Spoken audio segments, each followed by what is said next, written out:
As small business owners, we often go through the process of having tight budgets. We're often very concerned about the idea of where and when do we reinvest profit back into the business. So therefore, it's natural in the beginning when you've started your business to maybe not be in a habit of paying yourself. You may realize that you're in this business for the long term, and because of that, what you're doing is investing in your business.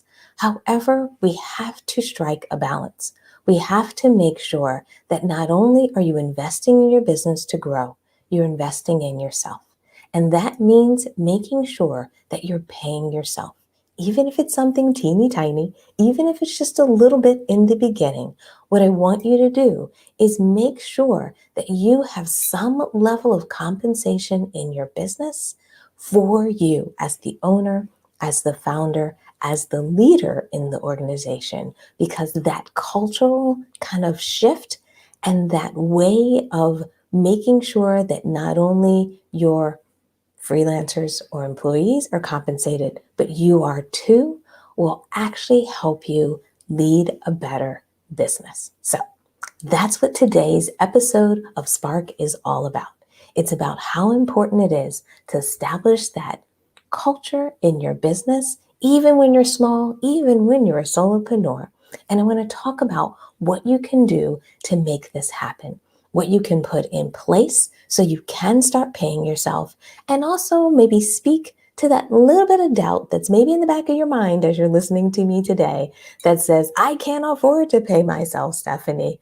I want to address that and talk about how we can make change in your business to make sure that you are fairly compensated.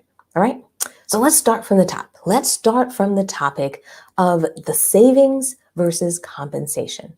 For many people, when they start their businesses, when they build their businesses, they're often either living off savings, or maybe you have a partner or a spouse that's helping kind of support or cover the household needs. Or maybe what you've done is you have a business that's kind of working, creates enough money for you to live, but it doesn't necessarily create enough money for the splurging. So what happens is, for many of us, when we build a business, what we tend to do is separate out our compensation from what we need to live. And what I want to do is kind of impress upon you today, is that you definitely need a certain amount of money to live on. We need a certain amount of money to pay our basic bills. But what you have to do in your business is make sure your business is structured in a way that there's room for compensation for you. Now, what that means is that means making sure that when you sit down and do a budget, that in that budget, there's a line item for your level of compensation. It means that when you're thinking about all the expenses in your business, you're not just thinking about the expenses like hosting your website, maybe for your email marketing tool, but you're also thinking about yourself as a potential expense. Now, for many people, what we struggle with is our business money and our personal money are a little bit intertwined. So what happens is you kind of have like this one bank account that everything's dumped in.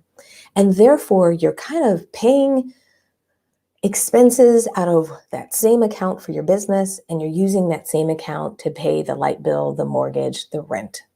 And what I want you to do differently, because this is what's going to prepare you to make sure you can pay yourself, and hopefully one day pay yourself at a level that really ensures you can live the way you want to live, is making sure that you start to separate out these expenses.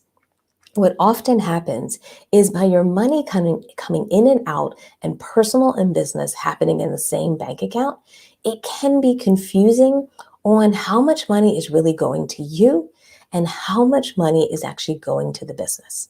So the number one thing I want you to think about, if you don't already have this in place in your business yet, is setting up a business bank account. Now, the best way to do it is to actually set up one that's, named with your business.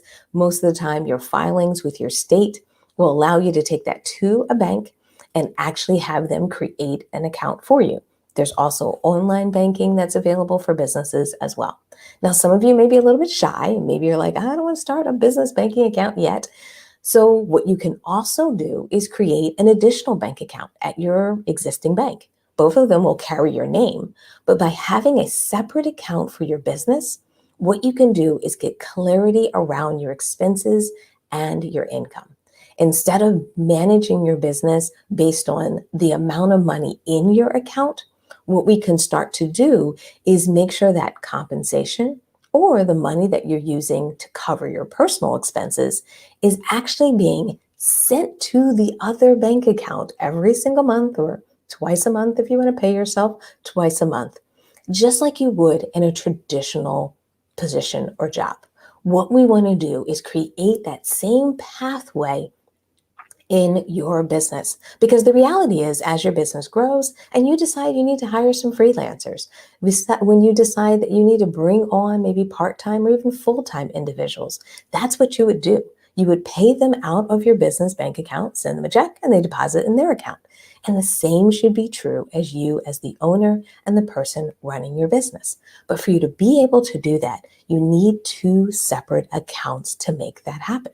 Now, for some of you, you may be like, Stephanie, why do I need two bank accounts? Why do I need to set up all this structure? Because I can't afford to do it. My business just isn't making enough money yet. It's really not generating enough to pay me. And the key here is your business may not be able to afford to pay you your true compensation yet. Your business may not be able to pay you the amount of money that you would traditionally be paid if you were an employee. But what often businesses can do is businesses can start that compensation process.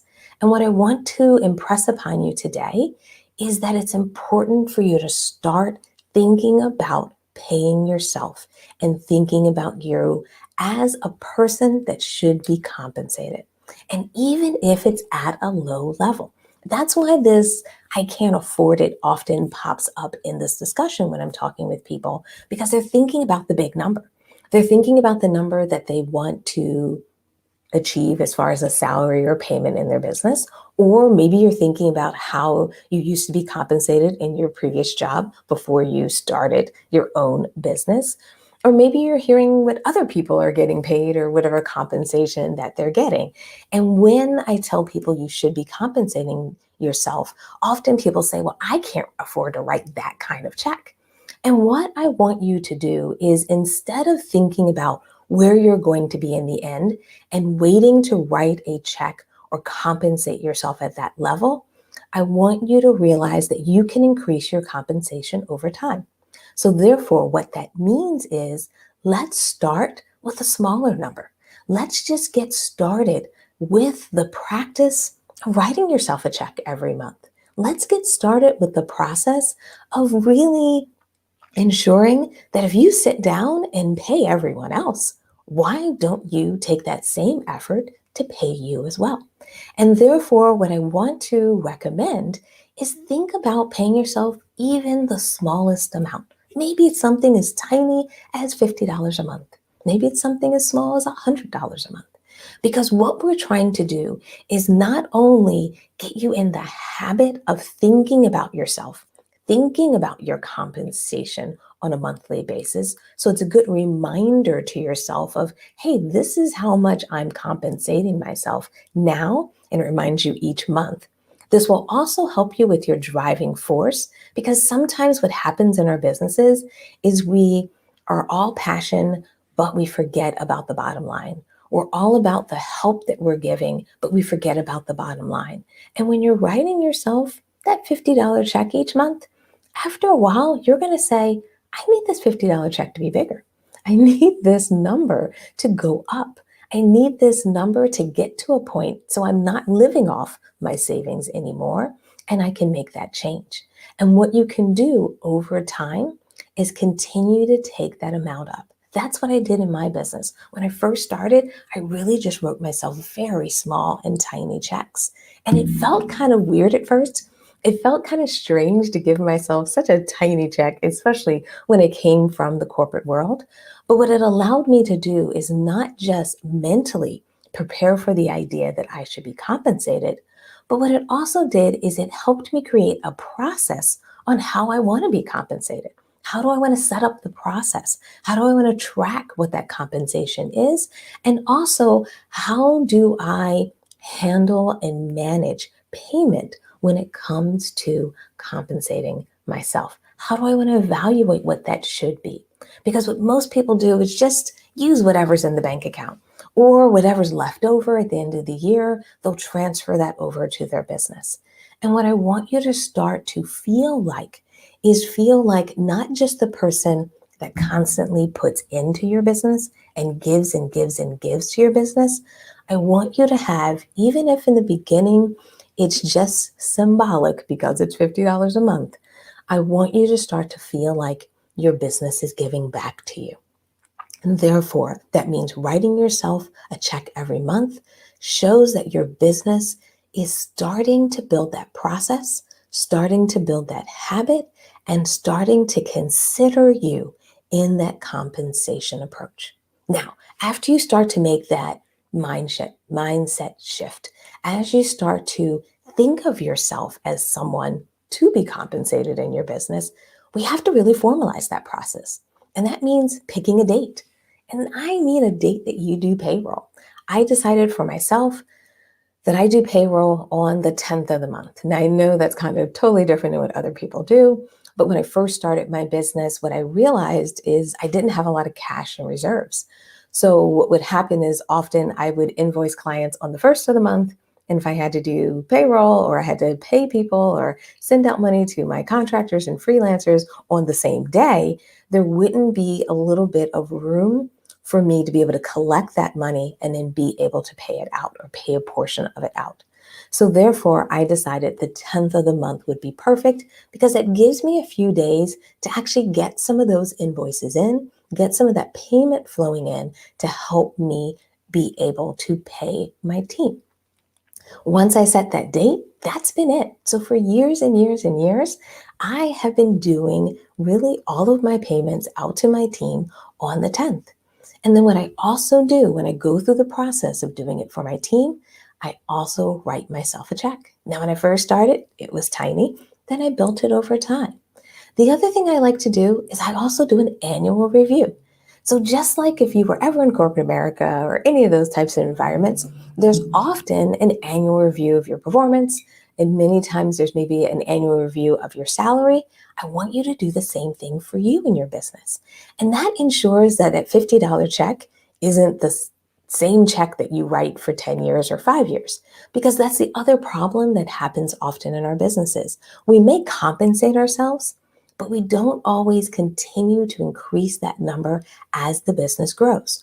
We start to have this internal fight around, shouldn't I just be putting it back in the business as opposed to taking it out of the business?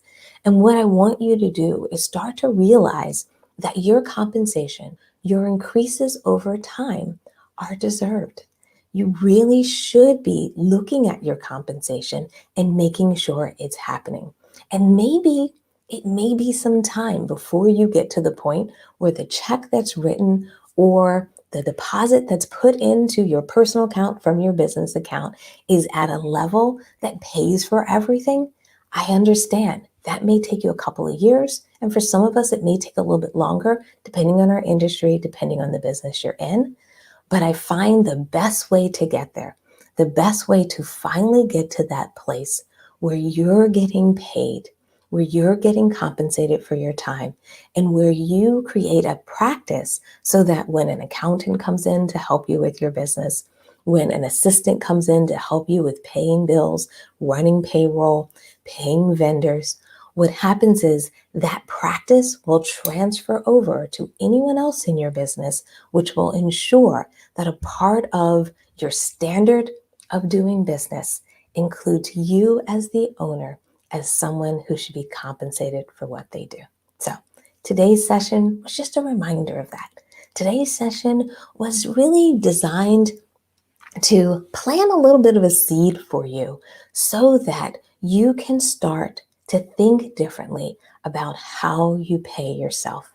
Because if you're listening to this right now, and if I just asked you, even if you don't want to share it with yourself, If you have paid yourself, if you have written a check to yourself, if you have included yourself in your annual budget, if you see yourself as a person that should truly be compensated for your work, if you cannot answer yes, yes, yes, yes, yes to all of those questions, then this podcast is your nudge forward. It is my recommendation to you to change course and start to pay yourself and consider yourself as a person, even at small levels, and as it's increased over time, that's perfectly fine, but making sure that you consider yourself as a person that should be compensated for your hard work, for your contribution, and that your business ensures that it recognizes you at least once a month for that contribution, and you start to get paid. All right. Thank you everyone for joining us today. It's so good to do these sessions. I love doing these sessions to just plant seeds and give you ideas on things that you can change to help you not only run your business, but also help you from that mindset standpoint so that you build strong and really lasting businesses. A lot of it starts with compensating and recognizing yourself, but also what I love to do in these episodes of Spark is to really just get you thinking differently. So I hope today's session was one of those sessions for you. I can't wait to hear what your thoughts are. I can't wait to see, hopefully some of you are changing your practices and starting to compensate yourself. And I really hope that for many of you, you start to feel your value in your business. And therefore, this is a change that you put in place as we're rolling into a new month. So maybe next month will be that month that you start to pay yourself. Bye, everyone.